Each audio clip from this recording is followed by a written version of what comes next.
Jésus initiateur. Nous avons vu dans Jésus initié comment, à partir de son enfance, le cœur de Jésus s'est enrichi par le contact avec les parents, avec les gens, avec les situations, avec la religion. Et puis, enfin aussi, il a découvert que habite en lui un Père. C'est ce Père qui va inspirer sa mission, celle de nous faire connaître son Père ainsi que la manière de participer à son royaume. Comment Jésus va-t-il s'y prendre pour réaliser sa mission? Jésus sait que la mission qu'il a reçue est grande et importante. Il ne va pas la réaliser tout seul. Il va la partager avec un groupe d'hommes qu'il va désormais choisir lui-même et initier à sa mission. Ce sont les 12 apôtres qui pratiquement accompagneront Jésus partout, dans les villes et villages, au lac de Galilée, sur les chemins, à travers les champs de blé, sur les collines, sur les montagnes, en visite chez les gens, dans les synagogues et au temple de Jérusalem. Suivons Jésus. Comment Jésus a-t-il initié ses apôtres? Les apôtres ont suivi tout ce que Jésus a fait, ce qu'il a dit aux gens.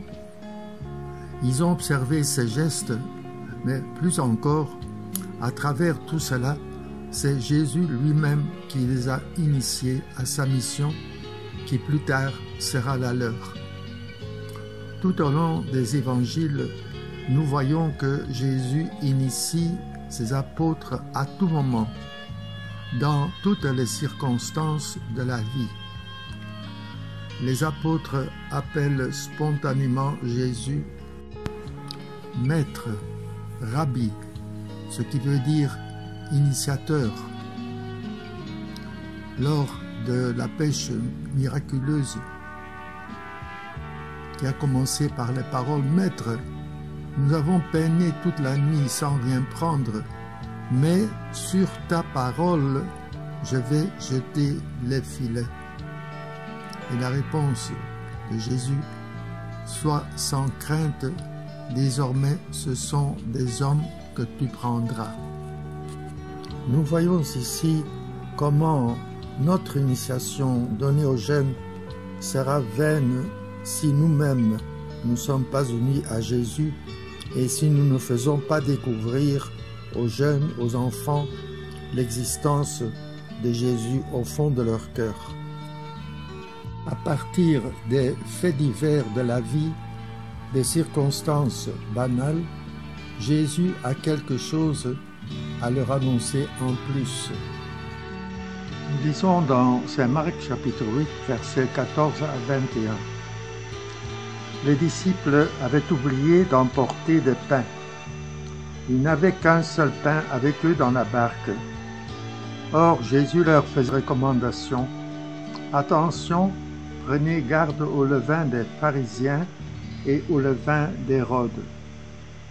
Mais ils discutaient entre eux sur ce manque de pain. Jésus s'en rend compte et leur dit, « Pourquoi discutez-vous sur ce manque de pain? Vous ne saisissez pas, vous ne comprenez pas encore, vous avez le cœur endurci, vous avez des yeux et vous ne voyez pas, vous avez des oreilles et vous n'entendez pas. Vous ne vous rappelez pas, quand j'ai rompu les 5 pains pour 5000 personnes, combien avez-vous ramassé de paniers pleins de morceaux? » Ils lui répondirent 12. Et quand j'ai rempli 7 pour 4000, combien avez-vous rempli de corbeilles en ramassant les morceaux? Ils lui répondirent 7. Il leur disait, vous ne comprenez pas encore? Les disciples avaient oublié de prendre de la nourriture. Quand nous partons avec les jeunes, nous devons leur donner à manger, mais nous devons aussi leur donner la formation intérieur, le pain spirituel. Nous lisons dans Saint Marc, « Ce jour-là, le soir venu, il dit à ses disciples, « Passons sur l'autre rive. » Quittant la foule, ils emmenèrent Jésus comme il était dans la barque, et d'autres barques l'accompagnaient. Survient une violente tempête. Les vagues se jetaient sur la barque, si bien que déjà elle se remplissait. Lui dormait sur le coussin à l'arrière. Les disciples le réveillent et lui disent « Maître, nous sommes perdus, cela ne te fait rien. » Réveillé, il menaça le vent et dit à la mer « Silence, tais-toi !» Le vent tomba et il se fit un grand calme. Jésus leur dit « Pourquoi êtes-vous craintifs? N'avez-vous pas encore la foi ?» Saisis d'une grande crainte, ils se disaient entre eux « Qui est-il donc, celui-ci, pour que même le vent et la mer lui obéissent ?»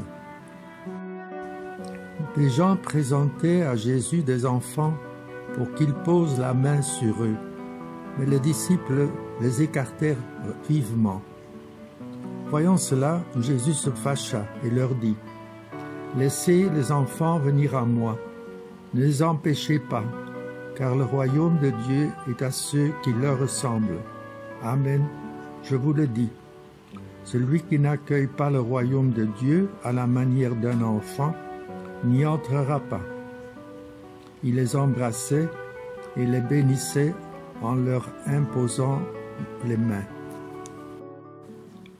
Très souvent, nous retrouvons Jésus et ses apôtres à l'écart. Jésus a de bonnes conversations avec eux et leur donne des explications sur ce qu'il observe. Marc chapitre 4 verset 10 « Quand il resta seul, ceux qui étaient autour de lui avec les 12 l'interrogeaient sur les paraboles. » Verset 34 « Il ne leur disait rien sans parabole, mais il expliquait tout à ses disciples en particulier. » Nous connaissons certaines paraboles comme le bon berger avec ses brebis, le fils perdu et retrouvé et le bon samaritain et d'autres. Les apôtres suivent la façon de vivre de Jésus qui est libre vis-à-vis de la loi. Les apôtres entendent les remarques des maîtres de la loi ainsi que les réponses de Jésus. Les apôtres voient que Jésus mange avec des pécheurs et ils entendent les commentaires des autres, que Jésus se laisse toucher, laver les pieds par une femme. Les apôtres sont avec Jésus quand il guérit les malades le jour du sabbat. Ils mangent les épis de blé le sabbat. Ils mangent avec les mains impures. Ils arrivèrent à Capharnaüm et une fois à la maison, Jésus leur demanda « De quoi discutiez-vous en chemin ?» Ils se taisaient, car en chemin, ils avaient discuté entre eux pour savoir qui était le plus grand.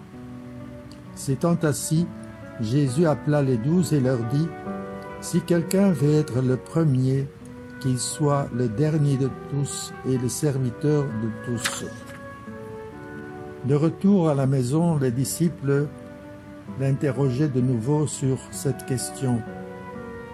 Il leur déclara « Celui qui renvoie sa femme et en épouse une autre devient adultère envers elle. Si une femme a renvoyé son mari et en épouse un autre, elle devient adultère. » Jésus, arrivé dans la région de Césarée de Philippe, demandait à ses disciples, au dire des gens, « Qui est le Fils de l'homme ?» Ils répondirent, « Pour les uns, Jean le Baptiste, pour d'autres Élie, pour d'autres encore Jérémie ou l'un des prophètes. Jésus leur demanda, « Et vous, que dites-vous? Pour vous, qui suis-je » Alors Simon-Pierre prit la parole et dit, « Tu es le Christ, le Fils du Dieu vivant. »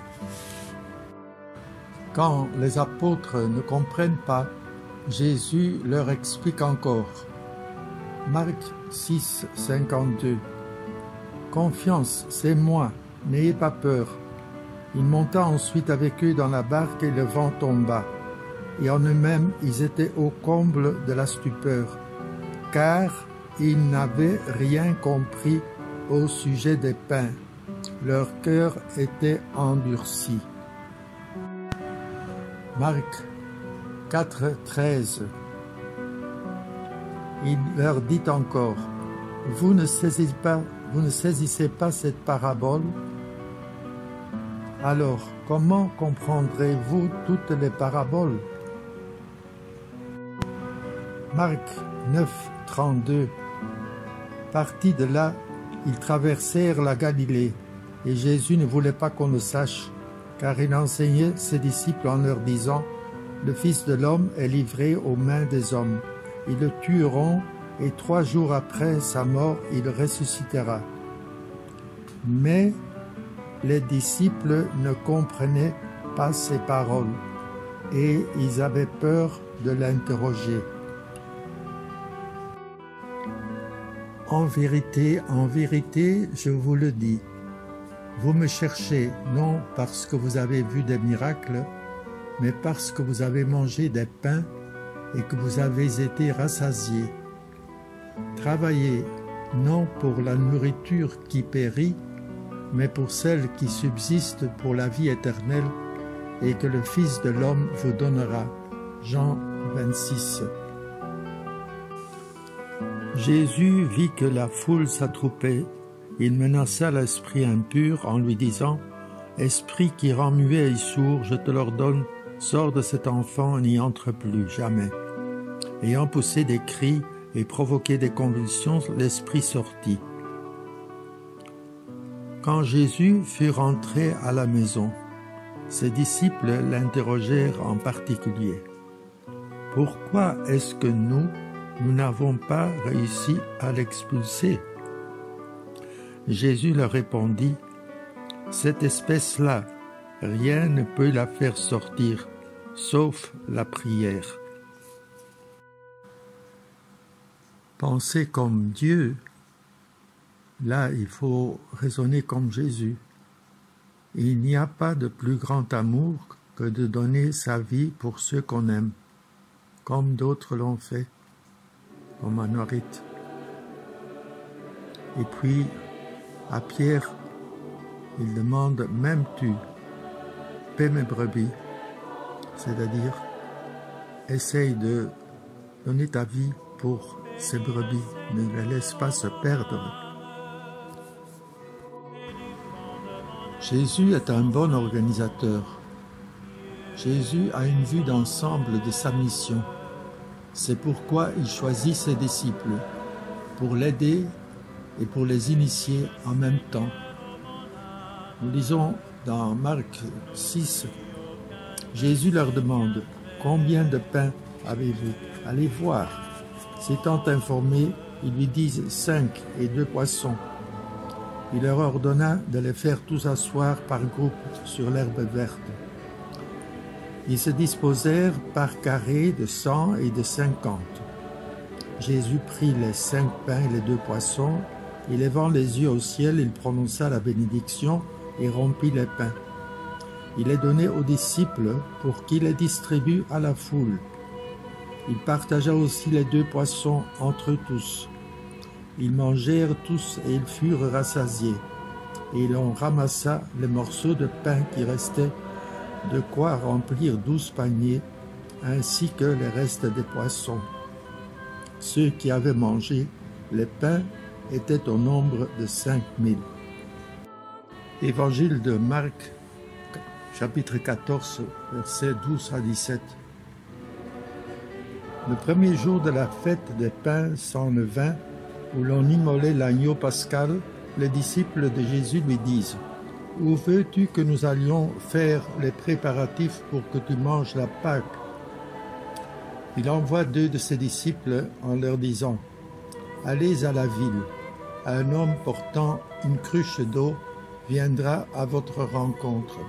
Suivez-le, et là où il entrera, dites au propriétaire « Le maître te fait dire « Où est la salle où je pourrais manger la Pâque avec mes disciples ?» Il vous indiquera à l'étage une grande pièce aménagée et prête pour un repas. Faites-y pour nous les préparatifs. Les disciples partirent, allèrent à la ville, ils trouvèrent tout comme Jésus leur avait dit, et ils préparèrent la Pâque. Les apôtres font l'apprentissage de la mission.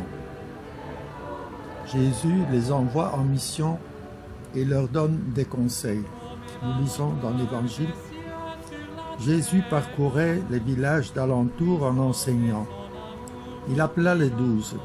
Alors il commença à les envoyer en mission, 2 par 2. Il leur donnait autorité sur l'esprit impur et leur prescrivit de ne rien prendre pour la route, mais seulement un bâton, pas de pain, pas de sac, pas de pièces de monnaie dans leur ceinture.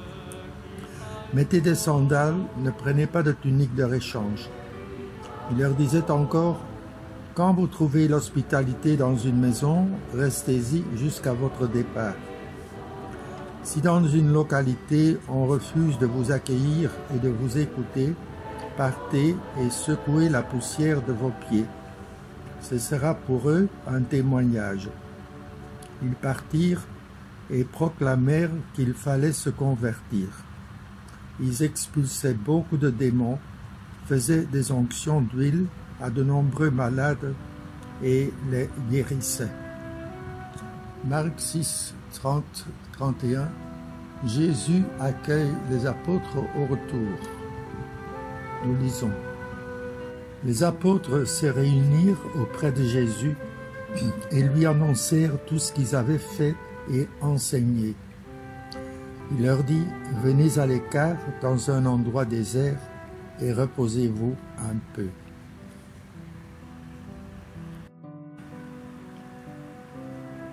Jésus met aussi en garde les apôtres contre toutes sortes d'épreuves qu'ils pourront connaître dans leur future mission. Nous lisons dans Matthieu 24, 1 à 14. Jésus était sorti du temple et s'en allait, lorsque ses disciples s'approchèrent pour lui faire remarquer les constructions du temple. Alors, prenant la parole, il leur dit, « Vous voyez tout cela, n'est-ce pas? Amen, je vous le dis, il ne restera pas ici pierre sur pierre, tout sera détruit. » Puis, comme il s'était assis au mont des Oliviers, les disciples s'approchèrent de lui à l'écart pour lui demander « Dis-nous quand cela arrivera, et quel sera le signe de ta venue et de la fin du monde ?» Jésus leur répondit « Prenez garde que personne ne vous égare, car beaucoup viendront sous mon nom et diront « C'est moi le Christ ». Alors ils égareront bien des gens. Vous allez entendre parler de guerre et de rumeurs de guerre. Faites attention. Ne vous laissez pas effrayer, car il faut que cela arrive, mais ce n'est pas encore la fin. On se dressera nation contre nation, royaume contre royaume. Il y aura en divers lieux des famines et des tremblements de terre. Or tout cela n'est que le commencement des douleurs de l'enfantement. Alors vous serez livrés à la détresse, on vous tuera, vous serez détestés de toutes les nations à cause de mon nom. Alors ce sera beaucoup une occasion de chute. Ils se livreront les uns les autres, se détesteront les uns les autres. Beaucoup de faux prophètes se lèveront et ils égareront bien des gens. À cause de l'ampleur du mal, la charité de la plupart des hommes se refroidira. Mais celui qui aura persévéré jusqu'à la fin, celui-là sera sauvé.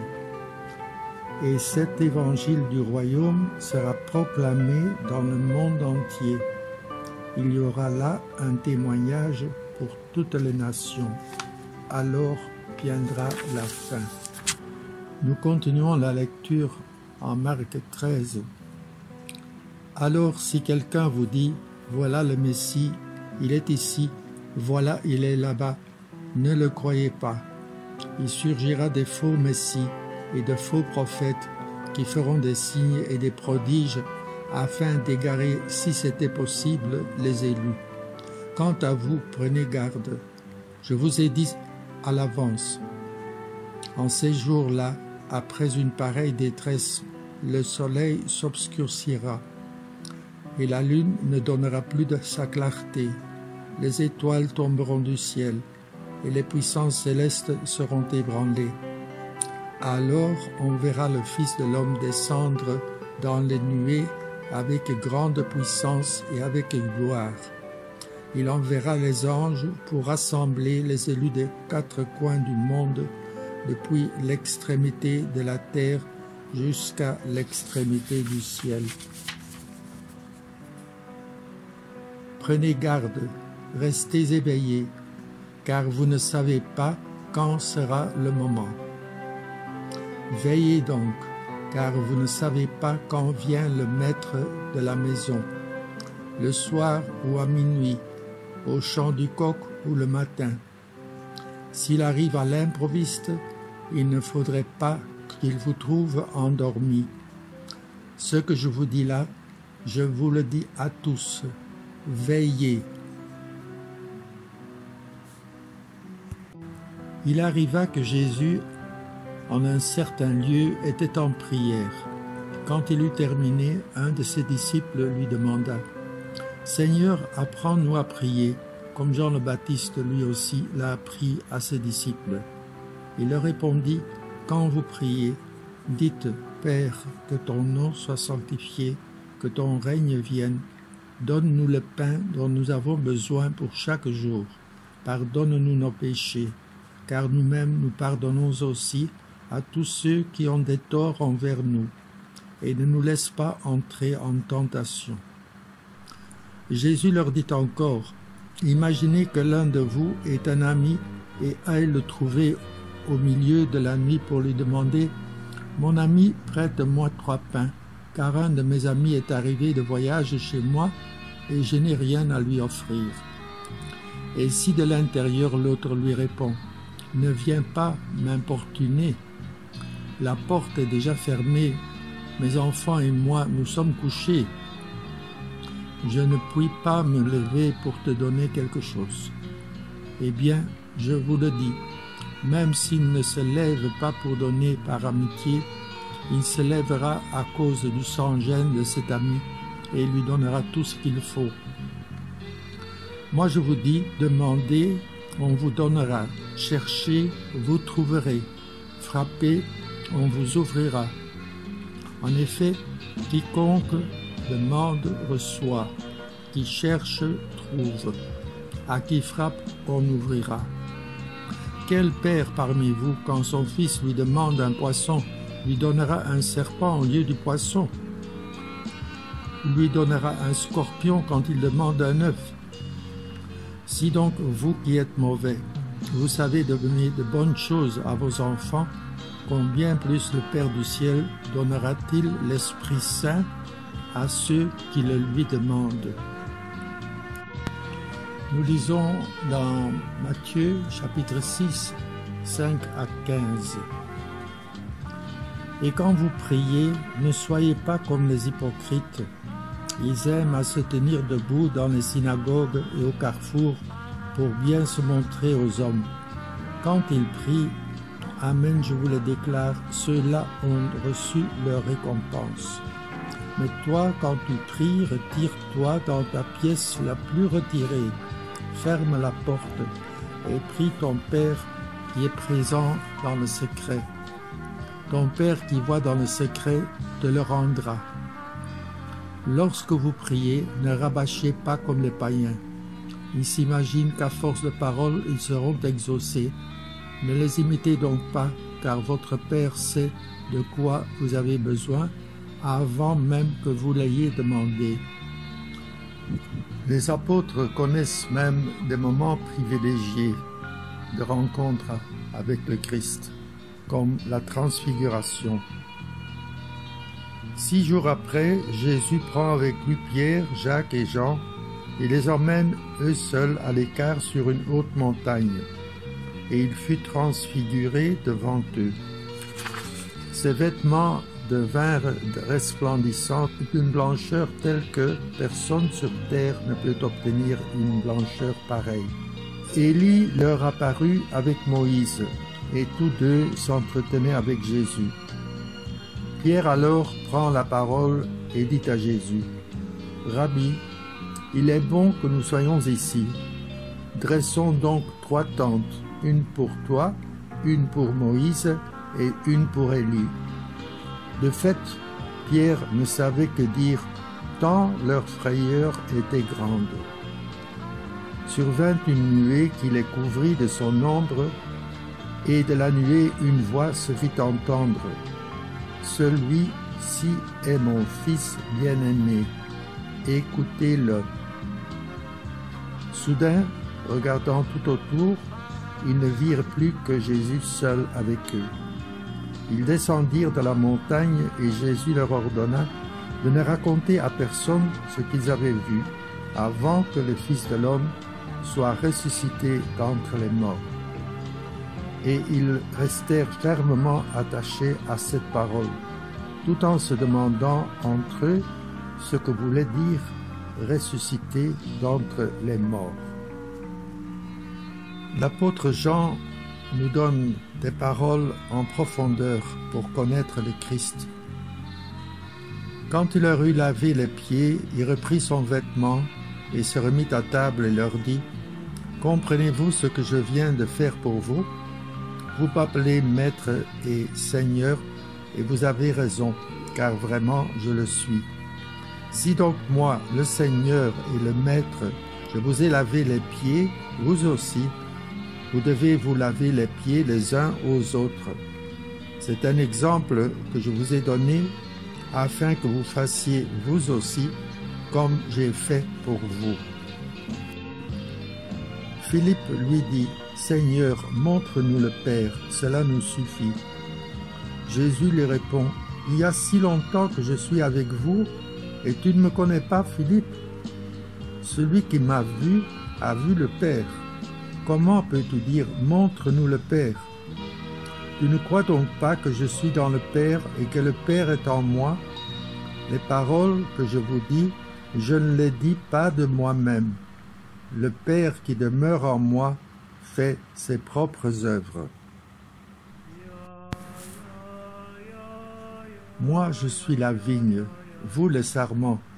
Celui qui demeure en moi et en qui je demeure, celui-là porte beaucoup de fruits, car en dehors de moi, vous ne pouvez rien faire.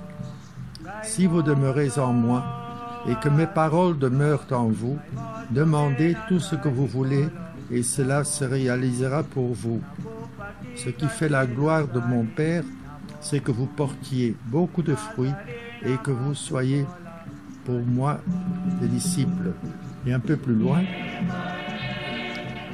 mon commandement le voici, aimez-vous les uns les autres comme je vous ai aimé. Il n'y a pas de plus grand amour que de donner sa vie pour ceux qu'on aime. Dans le chapitre 16, j'ai encore beaucoup de choses à vous dire, mais pour l'instant, vous ne pouvez pas les porter. Quand il viendra, lui, l'Esprit de vérité, il vous conduira dans la vérité tout entière. En effet, ce qu'il dira ne viendra pas de lui-même, mais ce qu'il aura entendu, il le dira, et ce qui va venir vous le fera connaître. En Jean 17, chapitre 17, Jésus nous laisse le testament qu'il lègue à ses apôtres. Je lis un petit extrait. « Père, ceux que tu m'as donnés, je veux que là où je suis, ils soient eux aussi avec moi, et qu'ils contemplent ma gloire, celle que tu m'as donnée parce que tu m'as aimé avant la fondation du monde. Père juste, le monde ne t'a pas connu, mais moi je t'ai connu, et ceux-ci ont reconnu que tu m'as envoyé. Je leur ai fait connaître ton nom, et je le ferai connaître pour que l'amour dont tu m'as aimé soit en eux, et que moi aussi je sois en eux. Dans Luc 21, Jésus laisse encore, à part le testament, une promesse. Il leur donne sa vie au dernier repas. Je lis un paragraphe. Et il leur dit cette parabole. Voyez le figuier et tous les autres arbres. Regardez-les. Dès qu'ils bourgeonnent, vous savez que l'été est tout proche. De même, vous aussi, lorsque vous verrez arriver cela, sachez que le royaume de Dieu est proche. Amen, je vous le dis. Cette génération ne passera pas sans que tout cela n'arrive. Le ciel et la terre passeront, mes paroles ne passeront pas. Une petite réflexion. Est-ce que les apôtres sont tout à fait initiés à la fin de la vie de Jésus? Dans le fond, les apôtres ont déjà tous les éléments de base de leur initiation. Mais nous les voyons encore tous prendre la fuite au moment où Jésus est arrêté, sauf Jean. Alors, il leur manque encore quelque chose. Nous voyons dans Luc 24 comment Jésus, ressuscité, apparaît à ses disciples et donc vient affermir la foi en Christ ressuscité et vivant parmi eux. Nous lisons. Quand il fut à table avec eux, ayant pris le pain, il prononça la bénédiction, et l'ayant rompu, il leur donna. Alors leurs yeux s'ouvrirent, et ils le reconnurent, mais il disparut à leur regard. Et ils se disent l'un à l'autre, « Notre cœur n'était-il pas brûlant en nous, tandis qu'il nous parlait sur la route et nous ouvrait les Écritures ?» À l'instant même, ils se levèrent et retournèrent à Jérusalem. Ils y trouvèrent réunis les 11 apôtres et leurs compagnons qui leur dirent « Le Seigneur est réellement ressuscité. Il est apparu à Simon-Pierre. » À leur tour, ils racontaient ce qui s'était passé sur la route et comment le Seigneur s'était fait connaître par eux à la fraction de pain. Comme ils en parlaient encore, lui-même fut présent au milieu d'eux, et il leur dit « La paix soit avec vous. » Saisis de frayeur et de crainte, ils croyaient voir un esprit. Jésus leur dit « Pourquoi êtes-vous bouleversés? Et pourquoi ces pensées qui surgissent dans votre cœur? Voyez mes mains et mes pieds, c'est bien moi. Touchez-moi, regardez. Un esprit n'a pas de chair ni d'eau, mais vous constatez que j'en ai. » Après cette parole, il leur montra ses mains et ses pieds. Dans leur joie, ils n'osaient pas encore y croire et restaient saisis d'étonnement. Jésus leur dit « Avez-vous quelque chose à manger ?» Ils lui présentèrent une part de poisson grillé qu'il prit et mangea devant eux. Et l'Esprit Saint qui leur fera comprendre tout ce que Jésus leur disait et qui poussera et guidera pour commencer et continuer la mission à laquelle ils ont été initiés.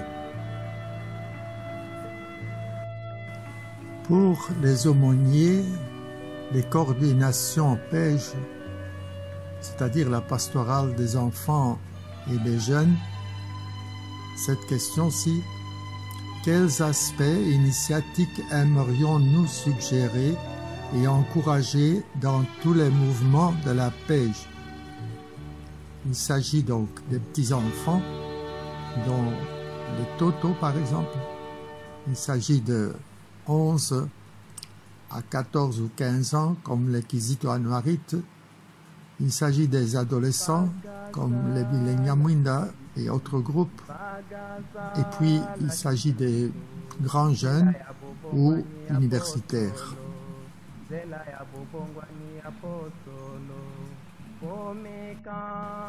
Pour les initiateurs, d'autres questions. En quoi consiste notre tâche d'initiateur dans chacun des âges, des groupes de formation ou de mouvement? Quelles sont les qualités d'un bon initiateur? Quels moyens avons-nous pour être de bons initiateurs?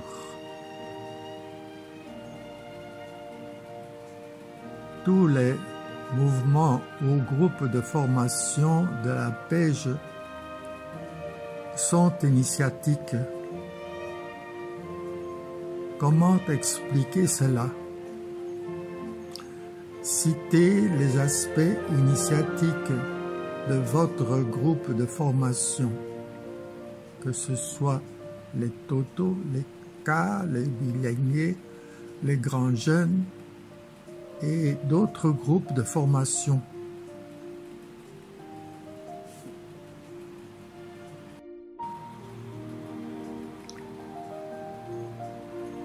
Autre question pour les yayas.